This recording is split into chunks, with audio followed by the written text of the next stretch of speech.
Vamos a seguir escarbando este texto de 1 Samuel 17, que estamos en esta serie de Goliat debe caer. Hoy es la cuarta reflexión de esta serie, son 8, estamos a la mitad y vamos a descubrir un nuevo Goliat. Esto de los Goliat no me lo estoy inventando yo, si usted ha leído la Biblia en algún momento, sale incluso otro gigante que se llama Goliat, pero no es el Goliat de David, es otro Goliat. Y dentro de la Biblia también se menciona varias series de gigantes que atemorizaron al pueblo de Israel. Entonces, cuando decimos que había diferentes Goliats, pues no es erróneo decirlo de esa manera, ¿no? Y decía yo que vamos a escarbar porque entre más escarbamos de un texto, esto es lo bonito y lo maravilloso de la Biblia, que podemos aprender más de ese texto. De hecho, en el área de la investigación de la Biblia hay una palabrita que es exégesis. Y la exégesis significa literalmente escarbar dentro de un texto para descubrir los tesoros que hay dentro de ese texto, ¿no? Entonces, cuando uno interpreta un texto de la Biblia, necesita hacer exégesis, necesita escarbar. Y hemos trabajado mucho la idea de que en ese capítulo en el que vemos la historia de David y Goliat, 1 Samuel 17, constantemente los israelitas estaban recibiendo una intimidación de parte de Goliat.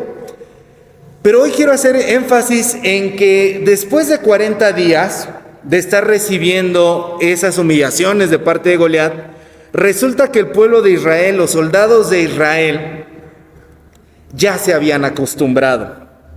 Dicen los expertos que para poder desarrollar un hábito se requieren 21 días que tú hagas seguido algo. Y estos hombres habían vivido la misma experiencia durante 40 días, casi el doble. Lo cual quiere decir que en algún momento esta situación de que Goliat saliera a burlarse de ellos se convirtió en algo totalmente cotidiano para ellos. Se volvió una costumbre y cayeron en uno de los Goliats más terribles que puede existir y que todos padecemos: la comodidad. El Goliat de la comodidad. David tuvo que irrumpir esa comodidad de estos soldados que ya se habían acostumbrado a lo que estaba haciendo Goliat para poder sacarlos de esa comodidad. Y creo que para muchos de nosotros quizá puede ser extraño decir, ¿cómo la comodidad va a ser un Goliat, pastor? Pues sí, es bien padre, es bien chido estar cómodo en su casa. Lo que uno quiere es tener el sillón más cómodo, la cama más cómoda, las colchas, las cobijas, las almohaditas estas que están rellenas de material hipoalergénico que lo ayudan a uno a dormir de maravilla. Uno quiere estar cómodo, uno quiere vivir como bebé, ¿no? E incluso eso hasta lo hemos trasladado al momento de la iglesia. Hay iglesias en donde dicen, las bancas aburridas como las que tienen en Ixtlalpan, no más. Ahora vamos a poner unos sillonzotes en donde incluso puedas poner tu refrescote allí para poder ver el culto. No es broma, sí hay lugares en donde el culto se desarrolla de esas maneras. La comodidad para muchos de nosotros puede que sea algo anhelable, porque todos queremos que nuestra familia esté segura, ¿no es cierto? O alguien quiere, ¿cómo quiero que le vaya mal a mi familia, que se mueran todos en este momento? Queremos que nuestra familia esté bien. Al final del día lo que queremos es descansar un poquito, poder quitarnos los zapatos, poder recostarnos en nuestro lugar de descanso, poder pasar un rato agradable con la familia o solos, ver algo que a nosotros nos guste ver, poder estar cómodos. Y uno podría decir, ¿eso es malo? ¿Acaso a Dios le incomoda? ¿Es pecado que nosotros estemos cómodos? No. La comodidad no es un pecado en sí mismo, sino que el problema surge cuando esa comodidad desarrolla en nosotros un deseo de que los riesgos no existan. Cuando tú ya empiezas a sentir que no quieres riesgos en tu vida y ese sentimiento de comodidad te domina, allí es donde se desarrolla el problema. Y quizá alguno de nosotros podría pensar, pero ¿acaso no merecemos estabilidad? ¿No merecemos estar estables en la vida? ¿Por qué eso sería un problema? Bueno, aquí va el primer punto. Estabilidad no es lo mismo que comodidad. Estabilidad no es lo mismo que comodidad.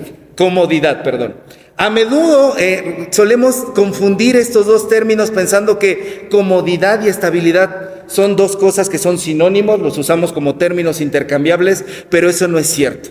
La Biblia nos ofrece constantes recordatorios y ejemplos que los hombres y mujeres de Dios fueron llamados por Dios en un momento en el que Dios los invitó. ¡Hey! Tienes que salir de tu comodidad. Quiero invitarte a que puedas enfrentar desafíos. Quiero sacarte de esa zona de comodidad y quiero llevarte a una relación más profunda conmigo. Quiero que tú puedas tener un propósito más elevado del que tú jamás hubieras pensado. De tal manera que un día se le aparece a un hombre y le dice, ¿puedes contar las estrellas de los cielos? Así va a ser tu descendencia. Quiero que tú salgas de esa comodidad. Abraham, Moisés, Elías, Jeremías, Daniel, todos los grandes personajes de la Biblia tuvieron que salir de la comodidad. El mismo David que estamos leyendo en esta serie de reflexiones tuvo que descubrir que la verdadera estabilidad no está en la ausencia de los problemas. La verdadera estabilidad no está en la ausencia de los problemas, sino en la confianza en Dios. La estabilidad que logró David, piensen realmente lo que hizo David. El pueblo estaba en una guerra, el pueblo estaba inestable y con lo que David hizo logró la estabilidad de una nación entera. No fue solamente la estabilidad emocional de él, que eso es lo que muchas veces perseguimos el día de hoy. Él logró la estabilidad de todo su país. ¿Y cómo lo logró? Derrotando a un gigante que aparentemente era invencible. David tuvo que derrotar a un gigante que nadie podía derrotar, que nadie se atrevía a enfrentar para lograr la estabilidad. Y en los versículos que leímos antes de iniciar la lección, Jesús mismo nos lo dice: si alguno quiere venir en pos de mí, niéguese a sí mismo y tome su almohada, tome su cobijita, tome sus pantuflas más cómodas, porque miren, hijos míos, yo lo que quiero es que ustedes se la pasen, pero bien chévere. Tome su cruz, que es una misión de vida que te desarrolla como ser humano más allá de tus límites. Tu cruz no es tu esposa, Tu cruz no es tu esposo, porque de repente algunos voltean a ver a la pareja y dicen, ay, es la cruz que me tocó vivir, que me tocó llevar. De veras que eres una cruz tremenda para mí, de veras, no puedo contigo, ¿no? Tome su cruz, esta misión. Entonces, la estabilidad, si la pudiéramos poner en una imagen, sería más bien como una persona que está en medio de una tormenta, está en una barca y tiene que lograr que la barca no se voltee ni él caerse. La estabilidad es poder encontrar equilibrio en medio de la tormenta. La estabilidad es poder encontrar equilibrio en medio de la turbulencia. Y la comodidad, por el otro lado, la comodidad es una trampa, hermanos, que nos impide crecer, nos impide desarrollarnos plenamente como seres humanos, como individuos. Cuando tú te aferras a no querer cambiar, cuando tú te aferras a no querer tener desafíos, estás limitando tu verdadero potencial. La comodidad te impide el crecimiento personal. Y aquí la primera pregunta que yo haría es: ¿qué tanto te has limitado como persona por comodidad? ¿En dónde estarías tú a lo mejor ahorita en el ámbito del trabajo? ¿En dónde estarías tú ahorita en el ámbito profesional?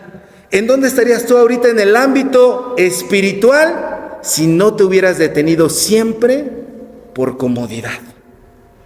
Y a lo mejor tú dices, ahorita yo sería dueño, empresario de Nextlalpalandia, ¿no? Tendría muchísima, mi negocio hubiera crecido mucho más, yo como ser humano hubiera podido lograr muchas cosas, pero me limité a mí mismo por cuestiones de comodidad.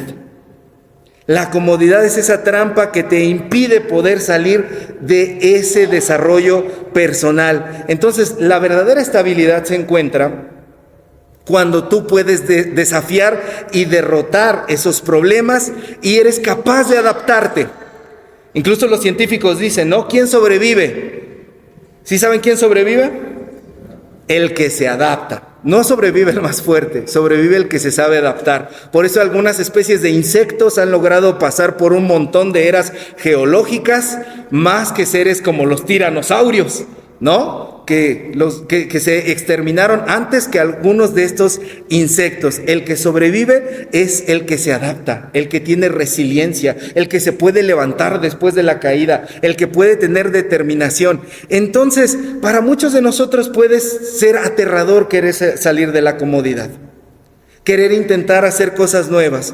Pero es en esos momentos de desafíos donde descubrimos nuestra verdadera fuerza interior y podemos crecer. Entonces, comodidad y estabilidad no son sinónimos. En la cabeza hay que hacer esta separación. Esos dos conceptos no son la misma cosa. Y lo que hoy Dios nos invita a hacer es poder salir de la comodidad para que podamos tener un mayor crecimiento como seres humanos, en lo personal, en lo espiritual, e incluso para que podamos ser mejores instrumentos en las manos de Dios para su obra.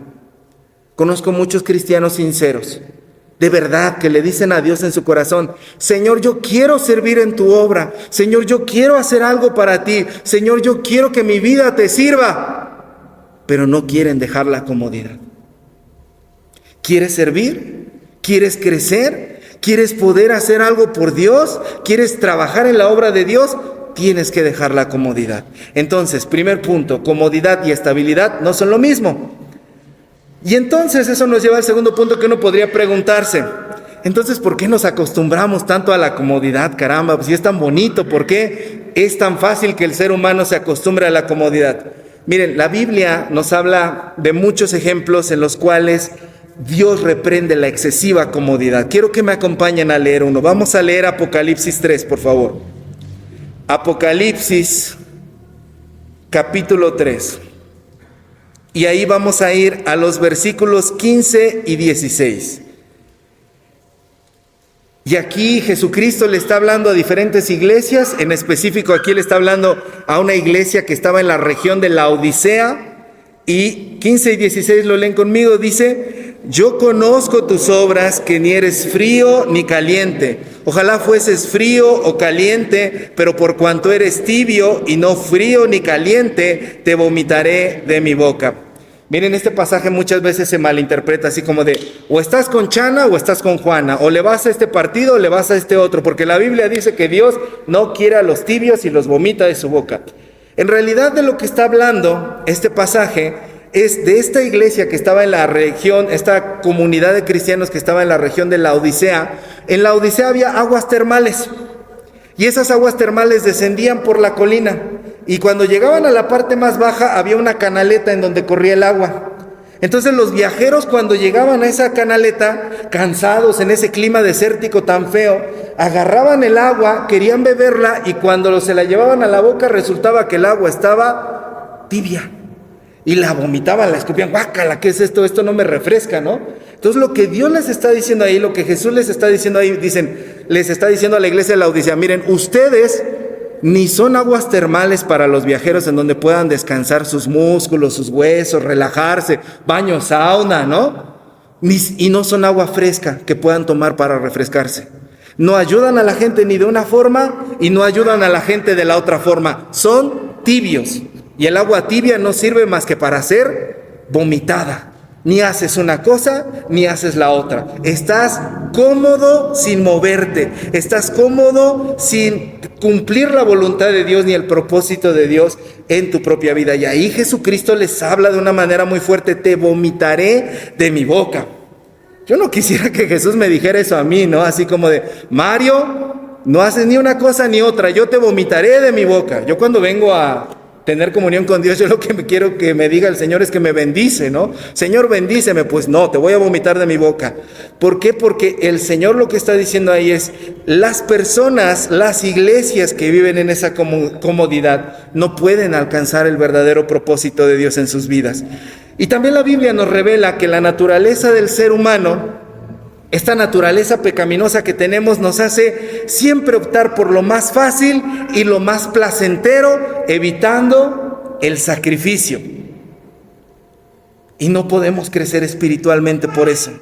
Y esta tendencia siempre ha existido. Si usted lee la Biblia, el pueblo de Israel prefería evitar la fatiga, evitar el sacrificio. Andaban en el desierto y de repente en un momento voltean y dicen: aquí hay de comer puras piedras, no hay nada en este lugar. ¿Cómo nos gustaría volver a Egipto a ser esclavos? Y aunque sea allá, cebollas nos iban a dar. Estos hombres estaban tan botados de la cabeza que preferían comerse cebollas siendo esclavos. Pues sí, nos daban nuestros golpes, pero teníamos asegurada nuestra comida. Nos daban nuestros buenos manazos, trancazos, algunos de nosotros nos mataban, pero de que había comida, había comida. Evitábamos la fatiga de andarlo buscando, tener independencia, poder tener libertad. Evitaban de esa manera el poder crecer y no llegaban a la tierra prometida que Dios les estaba dando. Y desde un punto de vista psicoemocional, hermanos, nos acostumbramos a la comodidad, porque la comodidad ofrece una sensación de seguridad y familiaridad. La comodidad es un falso refugio temporal contra el estrés y contra la ansiedad. Y como a ninguno de nosotros nos gusta pasar por cuestiones desconocidas o desafiantes que nos amenazan, preferimos evitar el estrés y la ansiedad, pero lo triste es que la comodidad es un refugio falso. Es un refugio falso. El cerebro del ser humano está programado para elegir siempre la gratificación inmediata. La gratificación inmediata y minimizar el dolor. ¿Qué quiero decir con esto de la gratificación inmediata? Mientras tú tengas lo que te causa placer y lo que te llena a ti, eres capaz de soportar lo que sea. Quizá en algún momento he hablado de esta ilustración, de esta imagen. Yo conocí muchas personas, principalmente mujeres, que soportaban de sus parejas abusos sexuales, emocionales, físicos, que soportaban todo tipo de abuso, incluso económico. Y cuando yo les preguntaba, ¿por qué lo haces? ¿Por qué te aguantas? ¿Por qué no te vas de esa casa? Porque mi marido gana muy bien. Y porque si yo me voy a tener que trabajar. Gratificación inmediata. Tengo comida y me aguanto todo lo que me tenga que aguantar con tal de no perder la comodidad. Alguna de otras, en alguna de ellas incluso me dijo, yo no me voy de mi casa porque tengo gratificación sexual. Mi marido es la octava maravilla del mundo. No sabes cómo de verdad este hombre es maravilloso. Ya cuando se separó de él, vio que no era ni la primera maravilla del mundo. Pero en ese momento, la gratificación sexual que a ella la dominaba, le hacía permanecer en ese lugar por eso que ella estaba teniendo. Y no quería moverse hacia ningún otro lado. El ser humano es capaz de sufrir cualquier abuso con tal de tener lo que le da gratificación. Y por eso es que nos acostumbramos a la comodidad. Porque mientras tengas lo que para ti has determinado en tu sistema de valores que es importante, de allí no te vas a mover. Aunque te estén explotando laboralmente, aunque te estén violentando físicamente, aunque te estén humillando, aunque te estén golpeando, aunque te estén haciendo basura, en ese lugar no te vas a mover porque tú has determinado que eso es lo que tiene el primer lugar en tu vida y ese es el motor de tu vida, lo que te da gratificación. Así funciona el cerebro humano. Y creemos que de esa manera nos evitamos el estrés y el sufrimiento cuando lo único que estamos haciendo es generarnos una vida de estrés y una vida de sufrimiento. Entonces, en tercer lugar, hermanos, necesitamos identificar ¿cuáles son los riesgos y los tipos de comodidad que existen? Si tú identificas los riesgos y tipos de comodidad que existen, tú puedes hacer algo al respecto. Algunos de los riesgos de la comodidad es que te impiden desarrollarte personalmente. Tú como individuo te limitas, ya decíamos al principio, no creces, no realizas tus sueños y lo letal de la comodidad es que es un asesino silencioso de metas. Cuando tú como ser humano te acostumbraste a la comodidad, como persona te acostumbras a la comodidad, después de eso te olvidas de lo que realmente querías hacer. Tenías sueños, tenías aspiraciones, querías crecer, querías ir para acá, querías ir para allá. Cuando yo tenga esto, cuando tenga mi casita, cuando tenga ese trabajo, cuando tenga esa carrera, voy a hacer esto, voy a hacer lo otro, y la comodidad viene y te mata todo eso. Y ya no creces, y te quedas estancado para siempre allí, hasta en la cuestión física. Como tú tienes esa comodidad y prefieres el placer físico al esfuerzo físico, lo que le dé placer a tu cuerpo, eso es lo que te va a mover y a estancar en ese momento. De tal manera que si tú encuentras mucho placer en ver series de Netflix y te avientas los maratones toda la noche, Tu cuerpo va a decir, tu mente va a decir, aquí tengo gratificación, veo todas las series que yo quiero, pero ya son las 4 de la mañana, un capítulo más. Porque cómo me gusta esta serie, un capítulo más, ya casi acabo la serie. Y te lo avientas y empiezas a generar hábitos destructivos para tu propio cuerpo. Y de igual manera con la cuestión de la comida, de igual manera con la cuestión del trabajo, de igual manera con la cuestión de la sexualidad. Todo en exceso es malo y la comodidad lo que te hace es que te lleva a esos extremos de autodestrucción. Otro de los riesgos de la comodidad es que genera una desconexión con las demás personas. Nos genera una desconexión con las demás personas. Miren, hermanos, convivir con las demás personas, estar con otras personas, es problemático. Es problemático. Yo quisiera decir como el salmista, mirad cuán bueno y cuán delicioso es habitar los hermanos juntos en armonía. ¿Cómo se ve que el salmista no iba a una iglesia metodista? ¿Cómo se ve que el salmista nunca tuvo conferencia de iglesia, conferencia de distrito, de cargo pastoral, junta de administradores? De verdad, porque cuando convivimos como seres humanos, se generan problemas. ¿No es cierto que hasta en la sabiduría popular dice que el muerto y el arrimado a los 3 días apesta? ¿Por qué? Porque entre más convivimos con las personas, nos vamos dando cuenta de las diferencias que hay entre nosotros y ellos, y entonces esas diferencias hacen que tengamos muchos problemas. Y los seres humanos no queremos tener relaciones incómodas. No queremos tener relaciones desafiantes. Entonces, ¿qué es lo que hacemos? Nos alejamos de verdaderamente generar un vínculo, una conexión significativa con otros. Entonces tú de repente tomas la opción de decir, yo ya no quiero ir para allá, Yo a la casa de tus papás, yo ya no voy porque de veras son puros problemas con esa gente. Es una gente bien chimolera, es una gente bien majadera. Yo ya no quiero tener nada que saber con ellos. Y cuando no sabemos solventar estas relaciones personales, nos alejamos e incluso opera en el inconsciente de esta manera. Si hay una persona que tiene la nariz como el que te cae gordo, si habla como el que te cae gordo, si algún rasgo físico te recuerda a esa persona hasta en su comportamiento, de entrada cuando tú lo conoces, te lo acaban de presentar, te acaba de dar los buenos días, ya te cae gordo. Porque te recuerda a otra persona. Entonces, esta comodidad nos desvincula de otros y nos impide poder relacionarnos con los demás y generar verdaderas relaciones profundas. Porque no queremos entrar en esos momentos de tensión, no queremos entrar en esos momentos que todos sabemos que son necesarios para poder generar relaciones verdaderas. Y entonces, ¿qué es lo que hacemos? Relaciones superficiales, por encimita. Y entonces hasta sale el religioso que dice, yo a la iglesia nada más voy por Dios, soy yo y Dios, lo que hagan los demás no me importa. Pues muy mal, hermano, porque primera de Juan 4 dice que si no amas a tu hermano que ves, no puedes amar a Dios y eres hipócrita.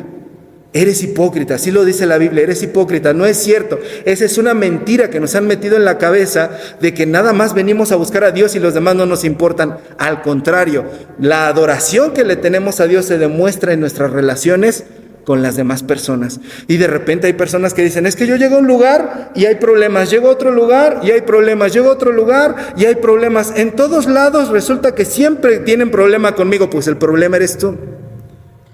Porque eres una persona que sin darte cuenta llevas conflicto hacia donde vas. Y entonces tenemos estas relaciones superficiales en las cuales en la iglesia acabó el culto, yo ya me voy. No quiero hablar con nadie, no quiero saludar a nadie, no me interesan, no me importan. Yo vine a hablar con Dios. Adiós, nos vemos hasta la próxima. Realmente me vale su vida, hermanos, Dios los bendiga, ¿no? Esta falta de poder tener conexión con los demás. Esta falta de poder tener relaciones más auténticas y significativas se origina por la comodidad que tenemos en nuestro corazón que no quiere relacionarse con los demás. Otra de los riesgos de la comodidad es la comodidad emocional. Es cuando nosotros evitamos los sentimientos difíciles dentro de nuestro corazón. Entonces hay personas que toman alguna de estas alternativas. Evitan decir que tienen malos sentimientos, todo el tiempo dicen que son optimistas, las otras personas que no hablan de lo que pasa en su interior y las otras personas que no saben manejar esos sentimientos. Los primeros de ellos, los que siempre son optimistas, hermanos, tengan mucho miedo de las personas que siempre son optimistas, que todo el tiempo están sonriendo, que todo el tiempo están contentos, que todo el tiempo son felices. Eso es falso. Eso es una máscara. Dios nos creó como seres humanos complejos y hasta los Salmos, que todos decimos es el libro más bonito de la Biblia, trae unas bendiciones al Señor, hasta los Salmos traen maldiciones.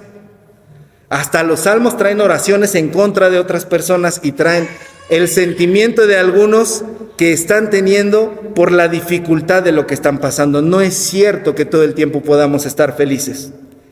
La felicidad es un estado alterado de las emociones. No lo digo yo, lo dice la ciencia. Una persona que todo el tiempo está diciendo que está feliz, está alterado emocionalmente y está escondiendo un montón de cosas detrás, que cuando salen son terribles. Las personas que reprimen sus sentimientos y que no hablan de ellos, son personas que se imposibilitan de saber procesarlos. La comodidad nos impide saber manejar el estrés y evadimos y decimos: salte a caminar para que se te olvide. Llévenselo a pasear para que se le olvide. Haz esto, métete a clases de aquello, métete a clases del otro para que no sientas enojo, para que no sientas ira, para que no sientas tristeza, para que no sientas llanto. Y eso es lo peor que podemos hacer. Cuando tú tienes tristeza, tienes que sentir tristeza. Cuando tú tienes enojo, tienes que sentir enojo. Cuando tú tienes desesperación, tienes que sentir desesperación. Y cualquier cosa que tú hagas para escapar, desde los ansiolíticos, cuando no te los han recetado, porque hay mucha gente que toma ansiolíticos sin que se los hayan recetado, desde las cuestiones de las sustancias, de los vicios, desde las cuestiones que tomamos como caminos, relacionarnos con otras personas. Hay personas que tienen relaciones sexuales con otras para olvidarse de lo que están pasando. Hay personas que simple y sencillamente se distraen en cualquier forma de entretenimiento para olvidarse de lo que está pasando. Son personas que están evadiendo sus emociones.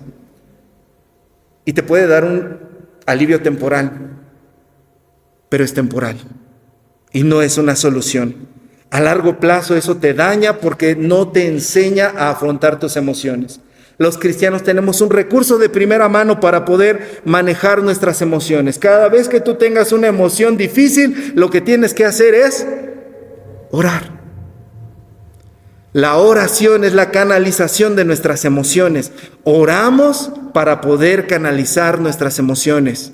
Y la oración, por eso dice que la oración del justo puede mucho. En primer lugar, porque puede para contigo y te tranquiliza a ti. Y cuando abres los ojos y dices amén, la situación sigue allí, pero tu interior ha cambiado. Entonces, la primera línea de defensa que tenemos es la oración. Y después de eso, hermanos, recuérdenlo, nosotros no estamos peleados con las ciencias, no estamos peleados con las cuestiones de salud. Busque un terapeuta. Busque ayuda psicológica para poder canalizar sus emociones, porque todos estos expertos nos ayudan a poder saber cómo canalizar lo que estamos sintiendo. Y en sus consultorios nos dan ejercicios de cómo poder canalizar el miedo, de cómo poder canalizar la frustración, de cómo poder descubrir cómo estamos nosotros. Busque esa ayuda profesional, porque si no, esa comodidad intelectual se lo va a usted a tragar.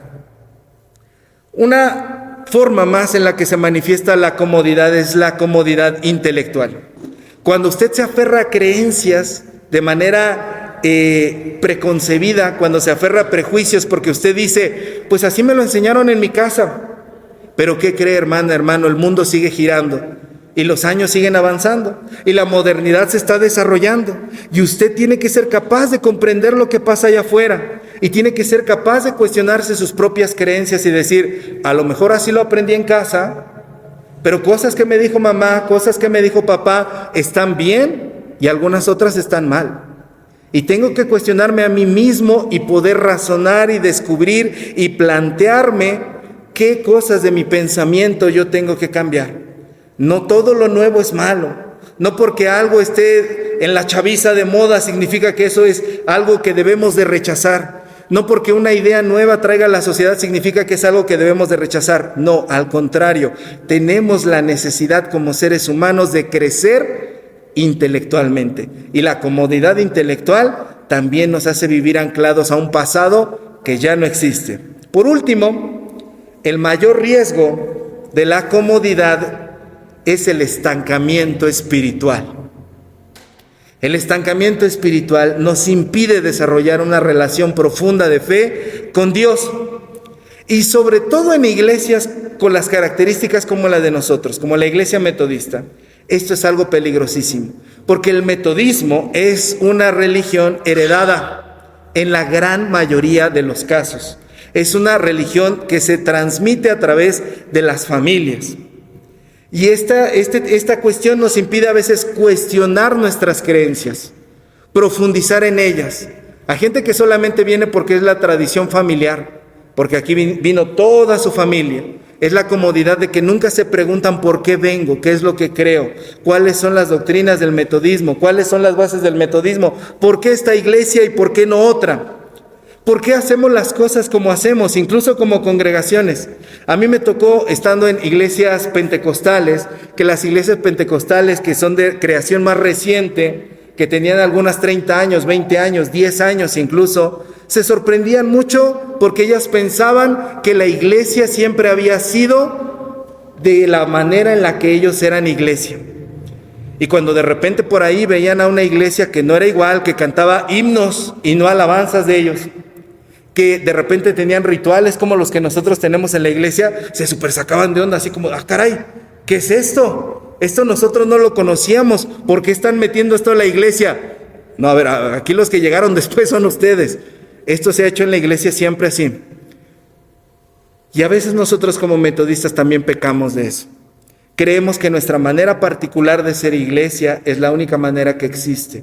E incluso, quiero decirlo con mucho respeto y con mucho amor, mi comunidad en Ixtlalpan tiene una manera de ser que no es igual a otras iglesias metodistas. Y esta manera de ser de la iglesia de Ixtlalpan a veces nos hace a nosotros estar ensimismados y pensar que las cosas solo pueden hacerse ABC, porque siempre se han hecho ABC de esa misma manera. Y no es cierto, hermanos. Hay muchas formas en las que se pueden resolver las cosas. Hay muchas cosas que se pueden poder innovar. Pero de repente nosotros la fuerza de la costumbre, ya lo decía el profeta Juan Gabriel, es verdad que la costumbre es más fuerte que el amor. Primera de Juan Gabriel 2:3. De verdad que esta es un proverbio, hermanos, que es muchísimo más fuerte a veces de lo que nosotros podemos darnos cuenta. El estancamiento espiritual, porque siempre lo hemos hecho así, lo vamos a seguir siendo así. Miren, hermanos, hay mentiras que se sostienen por siglos y hay errores que se han cometido por generaciones. Y cada generación tiene la oportunidad de corregir esos errores o de perpetuarlos. Y cuando no elegimos corregirlos, vamos en el mismo camino a hacer eso que no nos permite experimentar mayor cercanía con nuestro Dios.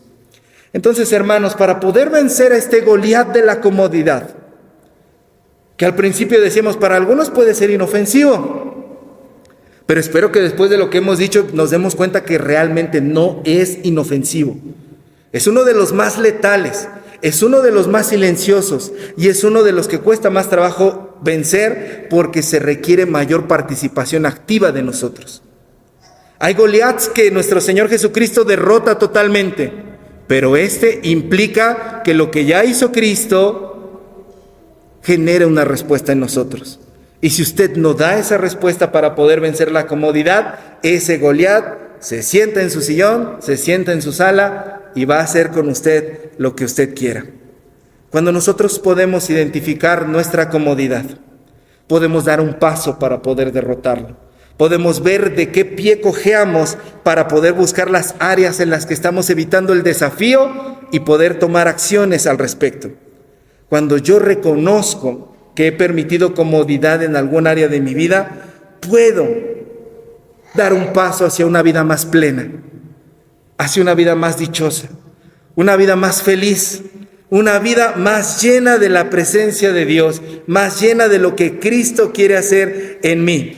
en mis emociones, en mi psicología, en mi espiritualidad, en mi cuerpo, en mis pensamientos. Puedo tomar medidas que pueden ayudarme a derrotar a este gigante que nos está impidiendo crecer. Y hoy el Señor nos llama de esta manera para poder vencer al Goliat. En este Goliat no está diciendo, cae en oración delante de mí y yo lo resolveré.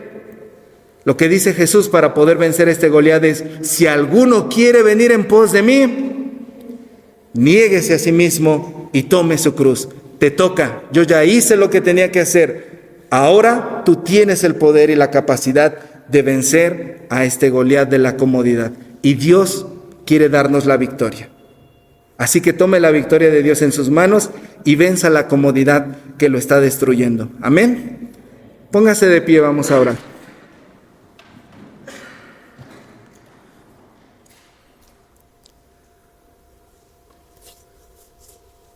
Amado Señor,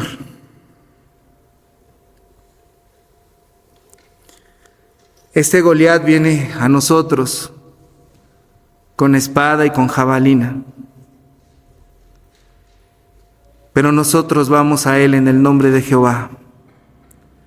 Nosotros vamos a él en el nombre de nuestro Señor Jesucristo, porque sabemos que tú ya has triunfado en la cruz, Señor, y porque sabemos que tú nos has hecho más que vencedores y que en esa victoria, Señor, podemos empezar a tomar acciones para poder derrotarlo, Señor. Sabemos, Señor, que cada golpe que nosotros podamos dar en contra de esta comodidad, tú lo vas a respaldar, Señor, porque nunca ha sido tu deseo, Señor, que nosotros permanezcamos estancados. Tú nos has hecho dinámicos, tú nos has hecho con la capacidad de movernos, tú nos has hecho, Señor, con la capacidad de caminar, de correr incluso, Señor. Y tú nos mueves a lo largo de nuestras historias. Vuélvete el Señor de nuestra historia, Señor. Y dirígenos hacia donde quieres dirigirnos para poder tener esta victoria, Señor. Bendice a mis hermanas, bendice a mis hermanos, bendícenos a todos, Señor, porque todos, Señor, necesitamos de ti y todos, Señor, necesitamos esta victoria en esta área de nuestra vida. Bendícenos, Señor, porque solamente tú puedes hacerlo en el nombre de Jesús. Amén.